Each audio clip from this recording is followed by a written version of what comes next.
Hey everybody, it's your boy Fang. Welcome to Aeronautica Imperialis Flight Command. What is Aeronautica Imperialis Flight Command? Well, it's a turn-based air combat game based on Aeronautica Imperialis, which was a Warhammer 40k tabletop title. This is essentially that game, ported into a digital format, and you can play against opponents online. This footage right here is taken from a tournament, the first tournament held for that game, in which players had to progress through the quarter, semi, and then finals in order to win the tournament grand prize, which was $80 on the Green Man Gaming site, which is a game hosting site similar to GOG. Last weekend I took part in this tournament and had a great time. The footage you're seeing is of course from that tournament, and right now we're looking at the first scenario that we played, which is called Clash of Aces. It is between 3 Imperial pilots and 5 Orc pilots. 2 of the Imperials are aces and have upgraded stats, and 3 of the Orc pilots are aces, which also have upgraded stats. How the games always started was that one of the 2 players was allowed to flip a coin and choose which side they wanted. Now, because we play 3 games, they choose a side which they play first, and then their opponent switches and plays that side, and then if it goes to a 3rd game, i.e. if each of the players take 1 win, then the player who picked the side gets to play that side again for the 3rd match. So there is a certain amount of strategy to it. Now, everybody had played these scenarios, I believe. I certainly did, in advance of the tournament. And so, the first time we played it, I got the coin toss. I chose Imperial because it's the faction I'm more familiar with. And here we are, Clash of Aces.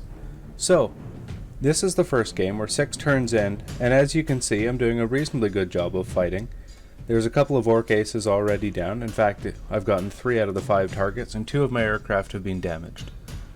The strategy I'm adopting here, which you will see in further games, is kind of a long-range engagement strategy that's very favorable to the Imperial aircraft, because they have missiles and long-range laser cannons, in addition to their close-range guns. This is kind of important also that I do this long-range engagement because Imperial aircraft can fly 1 height higher than Orcs.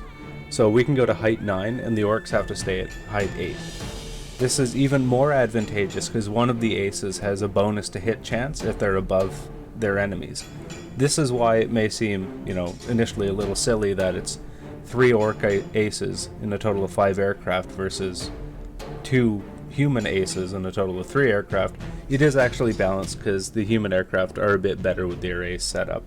As you can see, I ended up taking that game pretty convincingly. And now we can pass on to the Orcs, who are, they're a bit more of an interesting faction, I would say. They're very specialized for close quarters combat. In order to make that more feasible, they can withstand G-tolerance a lot better, which means that you can order your aircraft and your pilots to execute very violent maneuvers repeatedly, and they'll be able to do it. There's a G-force meter that builds up on consecutive turns if you order violent maneuvers, and the humans basically tap out of being able to do this considerably earlier than Orcs do. Now, in terms of the weapons, I discussed that the Imperial pilots have long-range weapons in addition to their close-range guns. The Orcs have guns that are optimized for close range, and if they're in that close range bracket, they do monstrous damage. And they also have long-range rockets, which are extremely inaccurate and are quite trash. Now, looking at the turn right now, you can see that I just lost a pilot and I took down an enemy aircraft. This is good, so we're on 4-on-2. And basically in this scenario, if you're playing the Orcs, if you're trading evenly, you're doing good. Now, a couple of aircraft just blew up there. In this particular build of the game, although apparently not in future builds, aircraft can collide. So that's what just happened there. One of our aircraft collided with an enemy, and then we shot down the other one. So that's, again, a pretty good win. And because it only went 2 games and I won both of them, that's me through the quarterfinals. And now we're on to the second scenario, which is called... what was it called? Hunkered Down, that's what it was called. So, I won the coin flip and I picked Imperials again, because again, I'm more confident in the Imperials. Now we have 4 fighters. None of the crew are aces, which makes them considerably less combat effective. And what we have to do is defend a bunker in which there is a hunkered down air crew from 3 waves of orc attack craft. The first one is comprised of 2 fighters and 1 fighter bomber, which is equipped with rockets and bombs, as well as its normal guns and a rear turret. And we basically have to shoot them all down before they reach the bunker and blow it up. Those are the only victory conditions, and if you fulfill them, then, you know, points aside, unless you get absolutely massacred, you're just going to win the scenario. So, first turn. We have a couple of shots, and we take down one of their fighters, but one of our aircraft get damaged. This isn't an ideal situation, and on the first turn of every game, you're more or less guessing what your opponent is going to do. So I went up, and he went down, and then I tried to take 2 of my aircraft down to engage the fighter bomber, while the other 2 went after the fighters. That didn't actually work, because the fighter bomber got through, unfortunately. So that sucks. I've got a couple pilots in position to deal with the remaining fighter, but the 2 I sent down for the fighter bomber have been thoroughly evaded by that fighter bomber. So this orc pilot I'm pretty sure I'm going to be able to get, so I side slip in, trying to attack him. Actually, just a normal turn. We've got 1 coming in from the side, 1 coming in from above and behind, which is really an ideal position to be in. That fighter bomber is going to get a pass on the bunker, which sucks. It'll probably survive 1 pass. So I'm getting them to turn around, and as you can see, not only do the 2 aircraft converging on the 1 orc pilot from above not kill him, the orc pilot actually manages to kill the closest of the 2 aircraft, and there's the next orc attack wave coming in. So now we're really on the back foot. In addition, the rear gunner of the fighter bomber damaged one of our remaining pilots coming in on him, and then the 2 pilots detailed to take him out both miss the orc as it comes in at them. So now we're in a really rough position, because the second wave is coming in on target. Both of their fighters are intact. The fighter bomber is going to be difficult to intercept. Both of our fighters are now going the wrong way and failed to engage the first bomber. And to compound that, both of them then get destroyed on the subsequent turn. The fighter bomber's gunner wipes out 1, and then the orc fighter comes in and wipes out the second. So at this point, I know this round is lost. There's no way to come back from this. So basically, I do the sportsman-like thing, which is play it out. And again, he comes in a run on the fighter bomber and misses from above. And he got the closing speed so he could use all of his weapons. And there we go, they managed to blow up the bunker during that turn. So that's really disappointed. I'm down 1 game, and I'm down 1 game as my preferred faction. So basically I have to win the next 2 games in order to stay alive. One of them is the orcs, one of them is the Imperials. And at this point, I adopted a strategy that I found in my single player playings of this scenario, which was basically rush the bunker. And, you know, to a degree that's everyone's strategy playing this, is go and prioritize attacking the bunker. But I thought, okay, I'm going to really do that. I'm going to immediately drop my aircraft as low as they possibly can go, as fast as they can. The fighters aren't even going to engage the enemy fighters, they're just going to try to make gun runs on the bunker. Now, one important thing to understand is, unless you're using the power dive tactic, which drops you 3 altitude levels for a big G force cost on your pilot, you can descend a total of 2 levels every activation. So I've done 2 levels, both of the first 2 turns, to get me on the deck, and going very fast, because that accelerates you, in order to get on this bunker before they can fire at me. So the first fighter and the second fighter actually get guns on it and damage it a bit. They are in turn shot up by the Imperial fighters coming in. One of them is damaged. But, I mean, they've got their guns on target. They're probably going to be able to shoot it again as they pass over the top. And the fighter bomber hasn't even released any of its ordnance on it. So at this point, I was pretty confident I had it. And everyone fires, and it's blown up immediately. So that is a turn 3 victory, cheesed to all hell. And I'm back in the game. It's 1-1. And this is the only time I've ever seen it, and it was the only time it happened in the entire tournament, that a scenario was won without any kills being awarded. Except, I suppose, the bunker, but no aircraft were lost in that battle. So now, the orcs, whether it's controlled by me or my opponent, have won 2 out of 3 games, and now we're going into the 3rd game, so I have to win this. Now, At this point I was thinking, okay, I kind of have to meta game this. I have to get in the position of knowing what my opponent is going to do. And I thought, he's probably, having seen that extremely convincing cheese win, he's going to try the same thing and dive low. But he doesn't. He instead sends his fighters up to contest our fighters, and the bomber is kind of in a leisurely way making its way towards the target, and now it turns in hard into the valley. So this is fine, because I dived my aircraft all going in for the low-level attack, and blow up the fighter bomber immediately. One of my fighters take damage, but I now have the opportunity to attempt to attack the remaining fighters at my leisure. So I'm going to do that, and that's absolutely fine. Of course, I have to deal with the fact that Orc reserves have just spawned and will spawn later on in the game. So now I have to make a decision about which aircraft are going to go deal with those reserves and which ones are going to engage the fighters.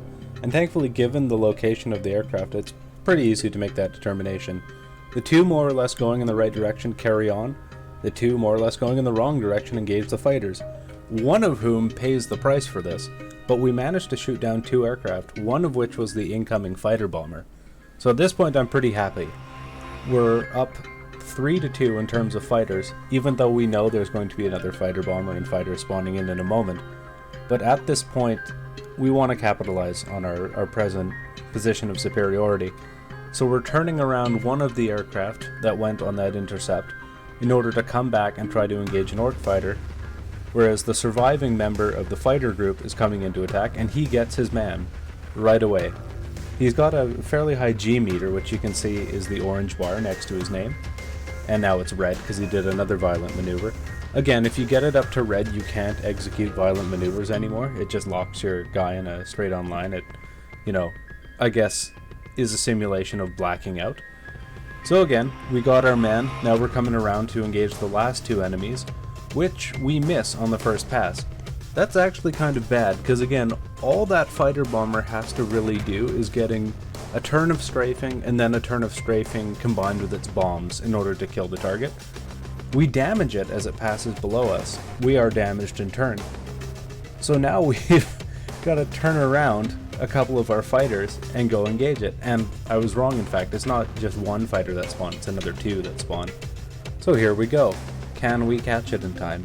One of our fighters is completely out of position. There's no way that they can try to engage that fighter bomber, but two of them are in a reasonable position to do so. It's the two coming back from the intercept, so they're going to dive and attempt to engage. One gets a shot on a fighter as it passes through its area, and ultimately nothing comes of that. Same with the one guy who got a side shot at an Orc fighter. Again, didn't do anything, unfortunately. You don't necessarily damage a target if you get guns on it. So now, our aircraft with relatively low ammunition counts are trying to engage that fighter bomber. Turns committed, let's see how it goes. Come on, there we are.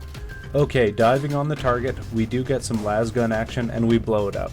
He managed to make a gun run on the bunker, damaged it, but did not destroy it. So at this point, we're on turn 12. This is his last turn.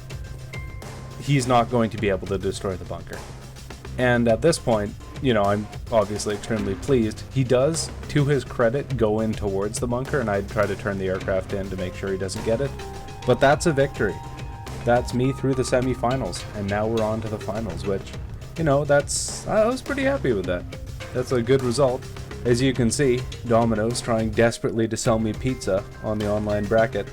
We used an online hosting site to determine, the matchup and who was going to play who at what time. The games obviously were of variable length, so there was some waiting involved. I had a good time, had some coffee, read a book. Now we're on to the last one, which is a huge battle. If you're playing on the Imperial side, you get 3 anti-aircraft guns and a total of 6 fighters. And you have to engage 2 Orc heavy bombers and 2 fighters. Now, I did not get the coin toss on this one. My opponent did, they chose Orcs, and that makes a lot of sense. If you're playing this scenario on single player, it's really quite easy to win as the Orcs. You just immediately dive your heavy bombers low, and then just run in on target, release your bombs. I should probably talk about what this scenario is. It's called Bladefoot, and again, it's a destroy 2 bunkers as the Orcs. The Imperials have a lot of fighters in this one, but they're not very good. None are aces. Their loadouts aren't particularly good. And if you're the orcs, the idea is just to run in on the bunkers. And you can see that the opponent sacrificed his fighters in order to A, destroy anti-aircraft guns, and B, get in front of my fighters and take shots for his bombers. Unfortunately for him, I'm more or less keeping all my fighters together, and now we've got like 6 fighters on the tail of the bomber, and it's going to take an enormous turn of luck for him to survive this. That being said, he suicides his fighter into the side of the formation, takes a bunch of shots for it, and we managed to shoot down 0 of the enemy bombers that turn. And in fact, only one of them ended up taking damage, so we have to get these guys on this shot, and we actually do. They were right over the targets. How bombs work is, if you pass over a target and beyond it, the aircraft, if they have bombs, will drop bombs behind them in an arc. So if we didn't get the bombers on that turn, they would have destroyed those things. So that was a good turn of luck. We start turning people around. The anti-aircraft guns are firing on the fighters, unfortunately. And we are aligned in order to have all of our aircraft destroy that one remaining bomber. So here we go. Can we do it? Everyone's turning in. He's again going to use his fighters as a screen, as he should.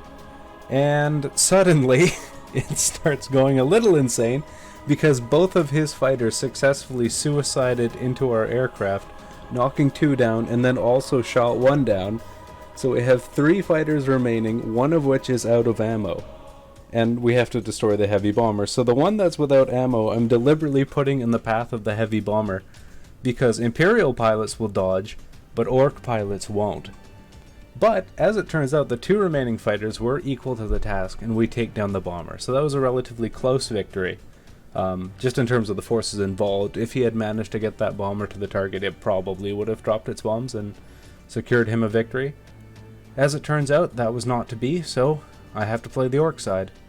That's just as well. Again, coming into this mission, it was the expectation of the organizers and of the players that the Orc side was going to be much easier, which is why the opponent chose the Orcs off the coin toss.